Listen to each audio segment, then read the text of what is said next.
Alhamdulillah wassalatu wassalamu ala Rasulillah wa ala alihi wa sahbihi wa man wala. Kita buka Quran surat Al-An'am ayat 150. A'udzu billahi minasy syaithanir rajim.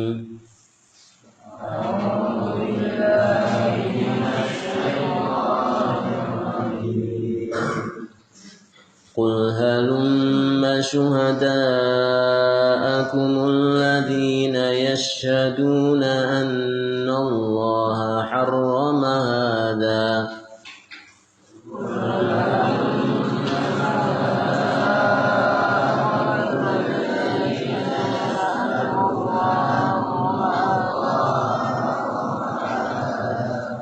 فإن شهدوا فلا تشهد معهم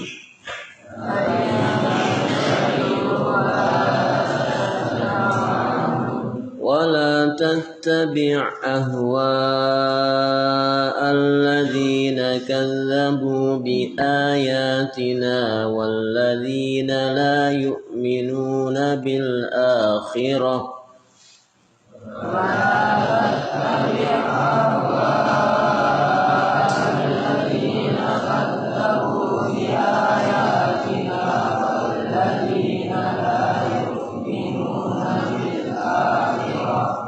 والذين لا يؤمنون بالآخرة وهم بربهم يعدلون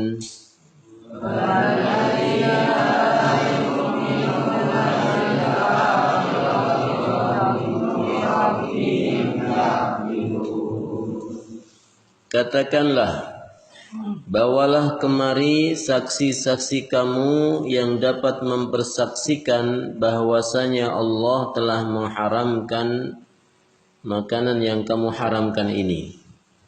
Jika mereka mempersaksikan, maka janganlah kamu ikuti pula menjadi saksi bersama mereka. Dan janganlah kamu mengikuti hawa nafsu orang-orang yang mendustakan ayat-ayat kami dan orang-orang yang tidak beriman kepada kehidupan akhirat, sedang mereka mempersekutukan Tuhan mereka.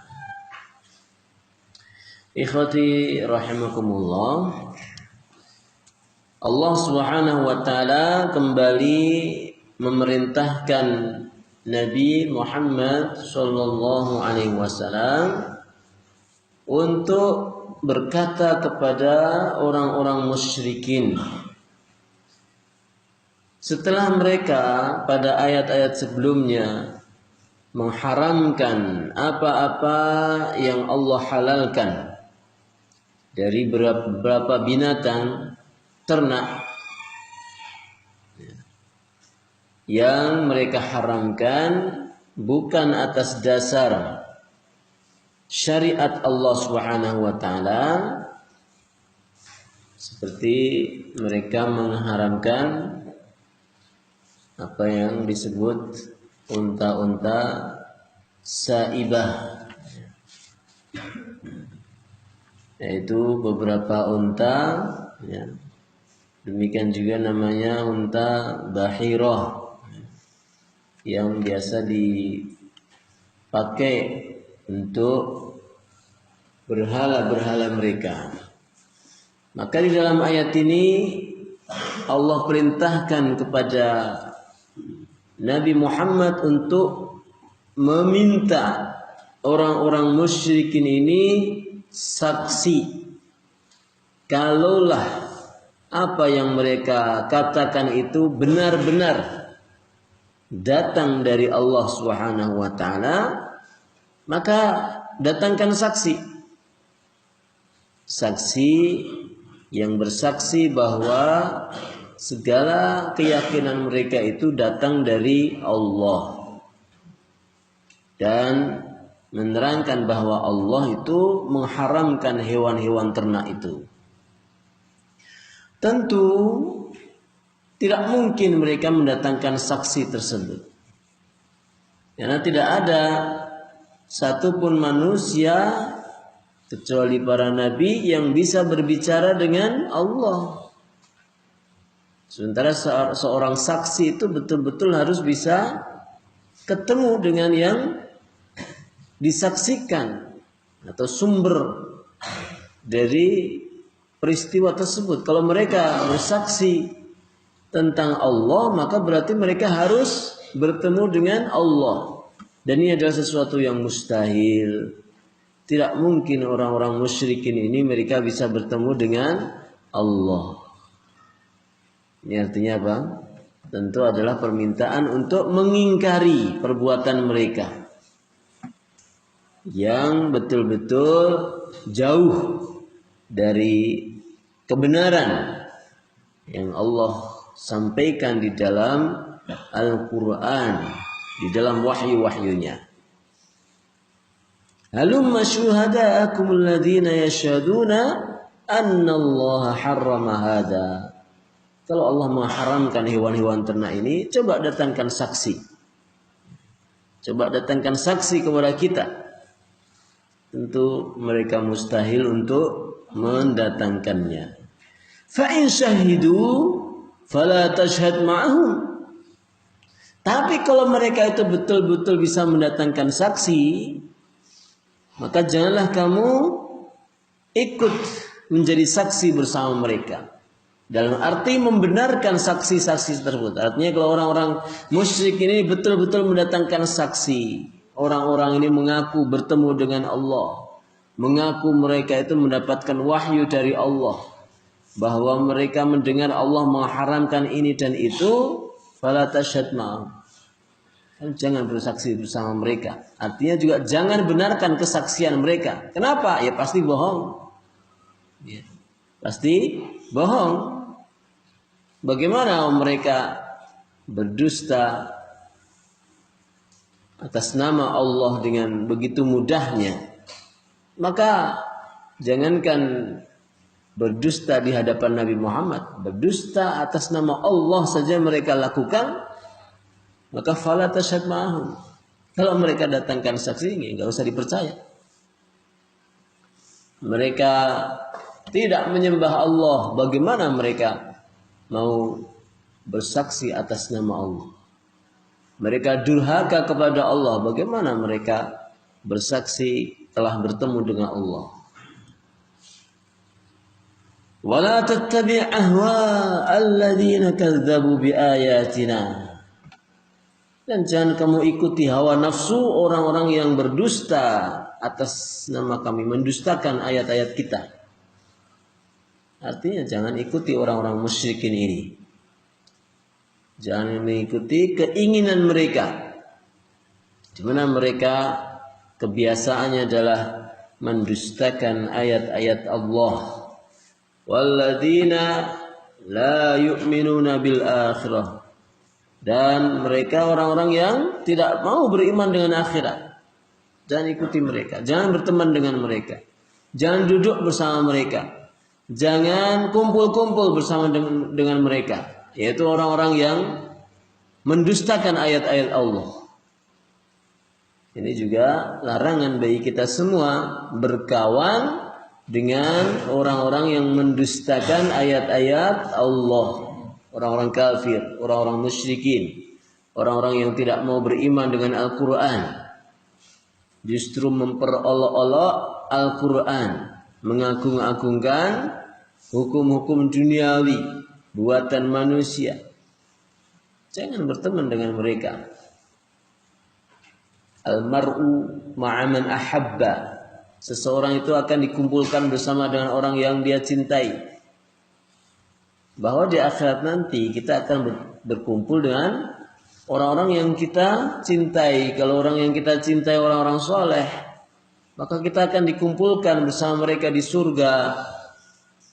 Sebaliknya, wal'iyadu billah, kalau ada orang mencintai para pelaku maksiat, orang-orang kafir, maka mereka akan dikumpulkan bersama mereka di neraka. Man tashabbaha biqaumin fahuwa minhum.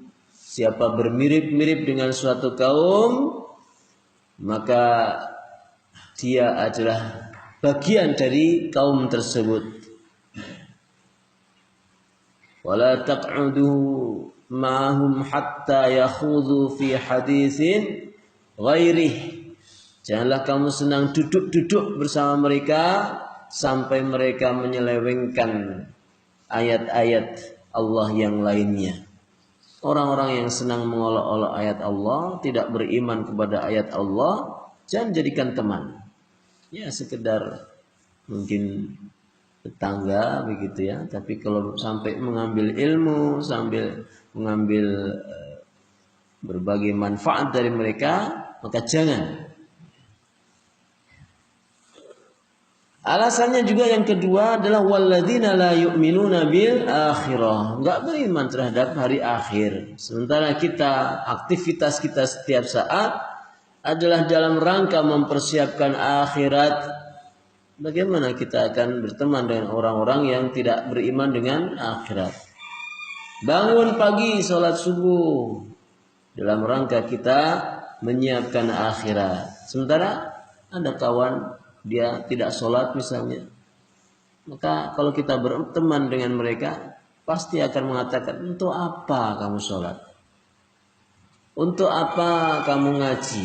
Untuk apa kamu itu melakukan misalnya sedekah? Kenapa mereka berkata seperti itu? Karena mereka enggak beriman dengan akhirat. Ya, jadi dikhawatirkan nanti bisa tidak membuat semangat kita dalam beragama. Wahum birabbihim ya'dilun. Sedangkan mereka mempersekutukan Tuhan mereka. Demikianlah orang-orang yang senantiasa melakukan kesyirikan harus diantisipasi. Jangan kita berlemah lembut, jangan kita berkompromi dengan mereka, jangan kita berteman dan mengambil manfaat kepada mereka, karena mereka bisa menyesatkan. Dan kadang-kala orang-orang seperti itu jumlahnya mayoritas, jumlahnya banyak. Orang-orang yang taat kepada Allah jumlahnya sedikit, sementara orang-orang yang durhaka kepada Allah banyak.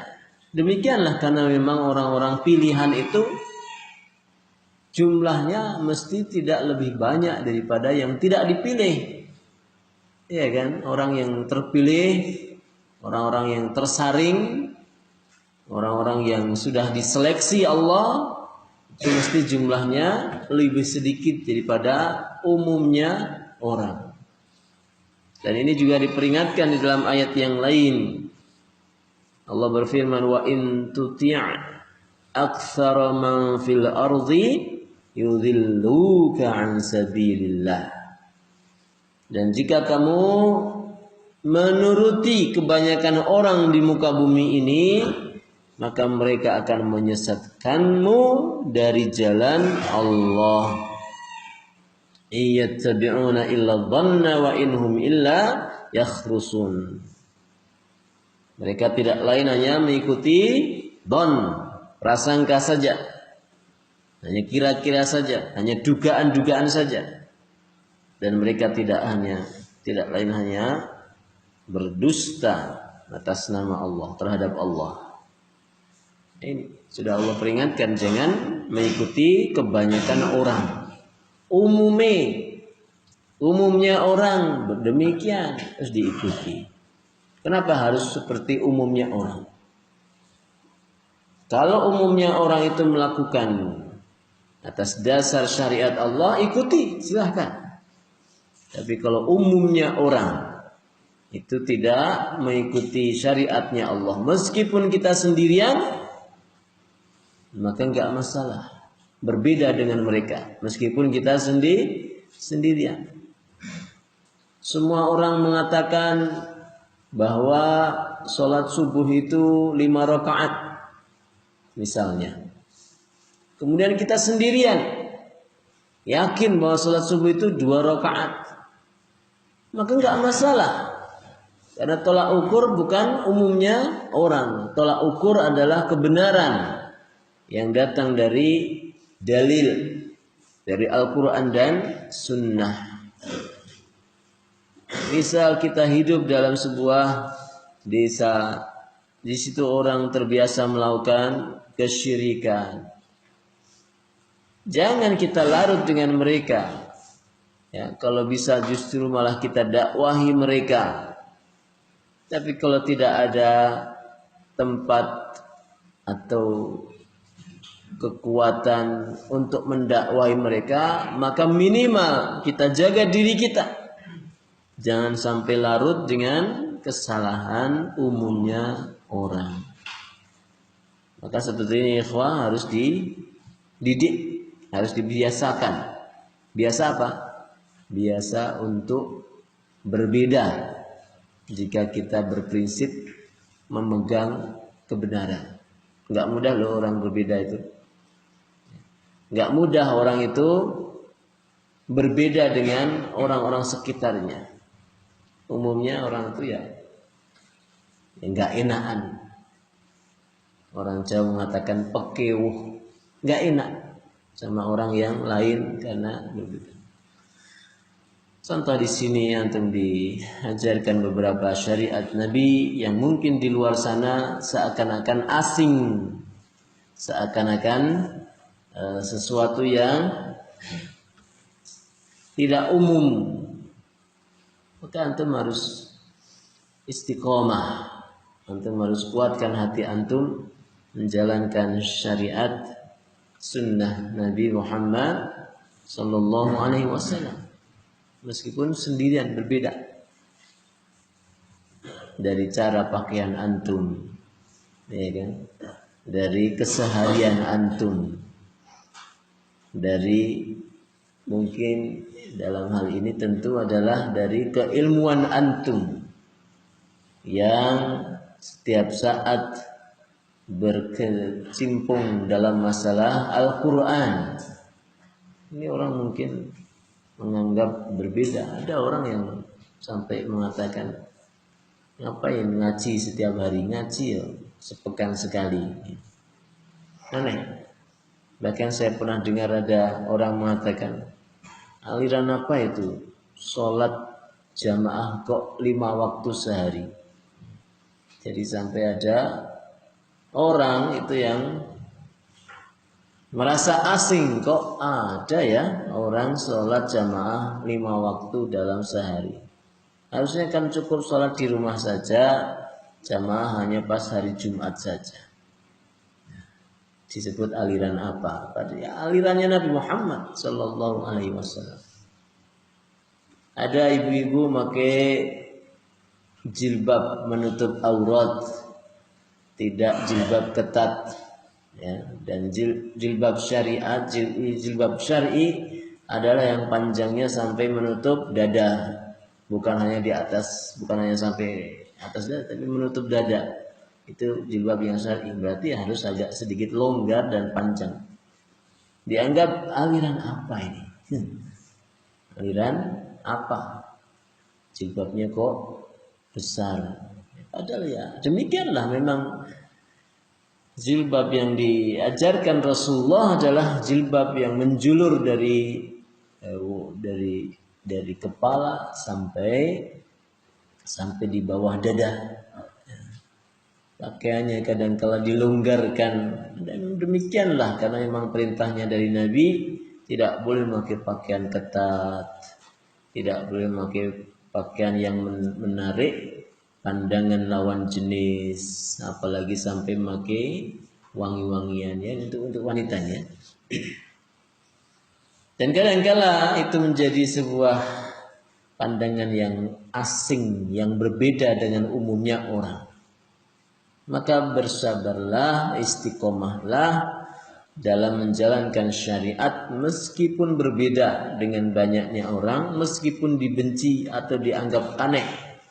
Karena Islam ini memang pada awalnya adalah sesuatu yang dianggap aneh dan kemudian akan berakhir juga menjadi aneh. Rasulullah bersabda, "Bada'al Islamu ghariban wa sayaudu ghariban kama bada'a."